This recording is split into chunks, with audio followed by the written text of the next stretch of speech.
इथे निमंत्रित केलं कारण एक शहरातल्या एका महत्त्वाच्या विषयाच्या संदर्भामध्ये आपल्याशी चर्चा करून ते आपल्या माध्यमातून नागरिकांपर्यंत कसं जाईल या दृष्टीनं प्रयत्न करण्यात यामध्ये नगरपालिकेचा तो विकास आराखडा तयार झाला तो 2 स्टेजमध्ये झाला. 18 साली आणि 23 साली, म्हणजे पहिली फेज आली, नंतर मग सेकंड फेज आली.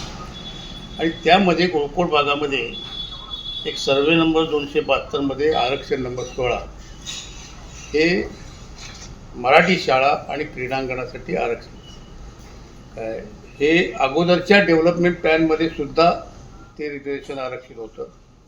आणि आता रिवाईज प्लॅन जो केला आहे त्या रिवाईज प्लॅनमध्ये सुद्धा ते रिझर्वेशन त्या ठिकाणी आरक्षणाखाली जातं.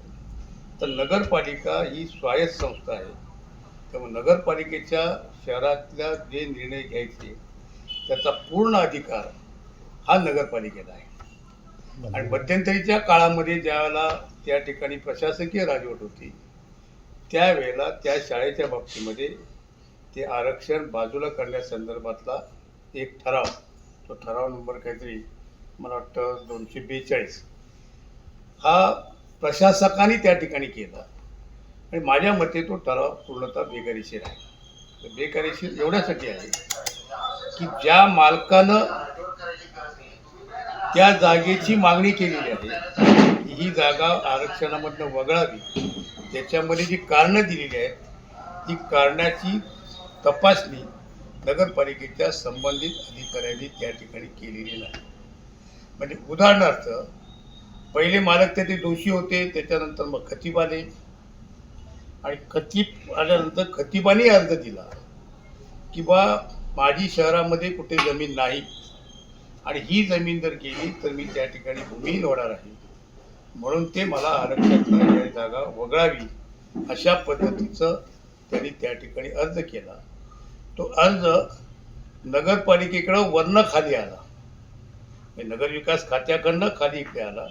आणि जोपर्यंत नगरपालिका कुठच्याही बाबतीतला ठराव करत नाही तोपर्यंत शासन सुद्धा त्या बाबतीतला निर्णय हा स्वायत्त संस्था असल्यामुळे घेऊ शकत नाही.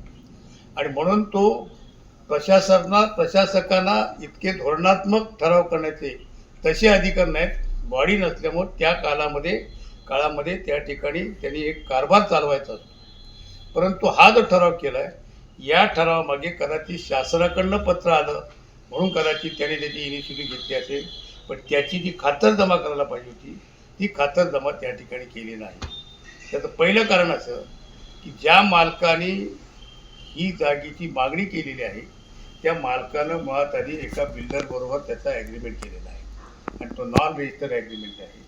आणि बिल्डर हे सगळं पैशाच्या माध्यमातून ते रिझर्वेशन कसं हटवता येईल या दृष्टीनं त्या ठिकाणी तो प्रयत्न करतो. ज्यांनी अर्ज केला मूळ मालकानं त्याच्या शहरामध्ये 5 ठिकाणी जमिनी स्वतःच्या मालकीच्या आहे. आता ही खातरजमा त्यांनी तलाट्याकडनं 8चा उतारा घेतला असता तर शहरामध्ये कुठे कुठे त्यांच्या जमिनी आहेत हे नगरपालिकेच्या निदर्शनास आलं असतं. पण नगरपालिकेनं त्या ठिकाणी 8चा उतारा घेऊन त्याची पडताळणी केली नाही, तो भूमिहीन होणार आहे अशा पद्धतीचा तो ठराव त्या ठिकाणी केला. दुसरं त्यांनी असं सांगितलं की 3-4 शाळा आहेत. कोळकोड हा भाग कंजेस्टेड एरिया आहे, हे जवळजवळ 2-2.5 प्रभाग हे एका ठिकाणी त्या ठिकाणी वस्ती आलेली आहे, घराला घरं लागून आहेत. इतर ठिकाणी अपार्टमेंटसारख्या अपार्टमेंट नाही. तर त्या अशा पद्धतीची कंजेस्टेड वस्तीमध्ये जी लोकसंख्या आहे ती लोकसंख्या शहरातल्या जवळजवळ 2 ते 2.5 वार्डा इतकी लोकसंख्या त्या ठिकाणी राहते. पण त्या ठिकाणी फक्त तसं विचार केला तर एका टोकाला एक मराठी शाळा आहे तर दुसऱ्या टोकाला दुसरी मराठी शाळा आहे आणि दोन्ही मराठी शाळांना त्या ठिकाणी खेळाचं मैदान नाही. समोरच्या एक बाजूला नगरपालिकेनं मैदान आरक्षित केलं, हे सर्व नागरिकांसाठी केलं आहे, की मराठी शाळेच्या मुलांसाठी नव्हे, की उद्या क्रिकेटचेही सामने होऊ शकतात, तिथे सीझन बॉलवरती होऊ शकतात. मग सीझन बॉलच्या ठिकाणी जर मुलं खेळायला गेली आणि एखाद्याच्या डोक्यामध्ये बॉल लागला तर त्या ठिकाणी निश्चितपणे आपत्ती होऊ शकते. म्हणून शासनाच्या नियमाप्रमाणे प्रत्येक शाळेला त्या ठिकाणी क्रीडांगण असलं पाहिजे.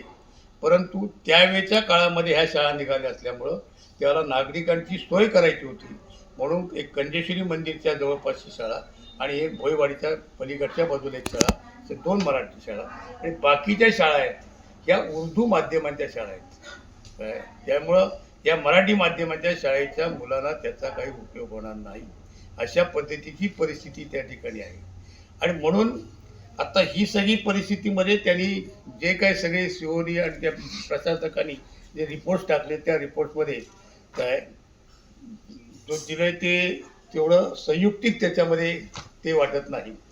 आणि म्हणून माझं म्हणणं असं की आता अंतिम याच्यासाठी ज्यावेळेला नगरपालिकेच्या मुख्य सभेसमोर आलंय त्या मुख्य सभेनं सुद्धा एक चांगला निर्णय घेतला आहे की अभ्यास करण्यासाठी त्यांनी त्यावेळेच्या सभेमध्ये त्याचा कुठचा निर्णय न घेता तो स्थगित ठेवला आहे म्हणजे पुढे कधीतरी त्याचा घेत आहे.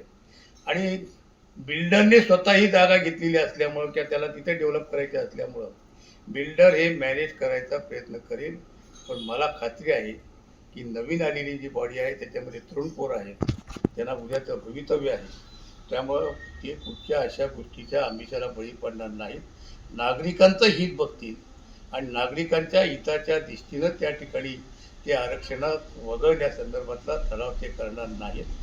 कारण जर समजा ह्या मालकाला जर ती जमीन पाहिजे होती तर ज्या वेळेला डेव्हलपमेंट फंड करण्याचं काम सुरू होतं रिवायचं त्याला एकतर त्यांनी त्याला तक्रार दिली पाहिजे ती मागणी केली पाहिजे होती किंवा नगरपालिकेनं हे आरक्षित अजूनपर्यंत केलेलं नाही सबब मला हे आता दुसरी जमीन नाही म्हणून मला ते आरक्षण माझ्या ह्याच्यातनं वगळावं.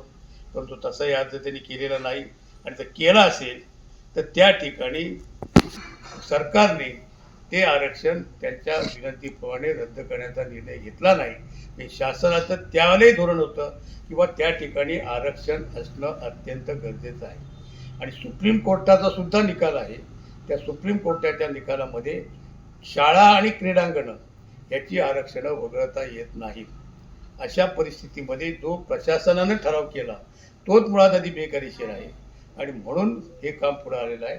म्हणून आता नवीन बॉडी त्या संदर्भातला अभ्यास करेल आणि योग्य तो निर्णय घेऊन जे नागरिकांचं त्या ठिकाणी जे हाल होणार आहे नागरिकांची गैरसोय होणार आहे.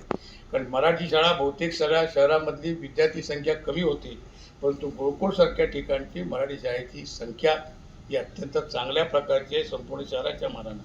त्यामुळे त्या ठिकाणी गोरगरिबांची शेतकऱ्यांची मुलं शिकत आहेत त्यामुळे ती शाळा त्या ठिकाणी होणं अत्यंत गरजेचं आहे. आणि म्हणून मी आपल्याला त्या ठिकाणी निमंत्रित केलं की आपल्या माध्यमातून हे लोकांपर्यंत पोचावं आणि त्या ठिकाणी लोकांनी त्या ठिकाणी हे करावं. त्याच्यातून समजा अगदी ठराव झाला तर शेवटी लोक उपोषणासारखा किंवा आंदोलनासारखा मार्ग त्या ठिकाणी स्वीकारतील. आणि एकदा ही प्रॅक्टिस जर शहरामध्ये सुरू झाली आरक्षण उठवण्याची तर आज शहराचा जो डेव्हलपमेंट प्लॅन केलेला आहे की त्या भविष्याच्या वेगळ्या पुढच्या 20 वर्षाच्या दृष्टीनं ज्या काही शहरामध्ये शहर डेव्हलपमेंट करायचे आहेत मग काही गार्डन्स असतील काही प्लेग्राऊंड असतील काही इमारतींचं आरक्षण असेल या आरक्षणाला त्यामुळे खीळ बसेल. आणि मग एकाच झालं की असे अनेक ठिकाणचे बिल्डर येतील आणि त्या ठिकाणी आपली आरक्षण वगळण्यासाठी प्रयत्न करतील. तर ही परिस्थिती नवीन बॉडीनं त्या ठिकाणी घेऊन या बाबतीतला कुठलाही निर्णय हा वगळण्याचा घेऊ नये काय अशी नागरिकांच्या वतीनं माझी विनंती आहे.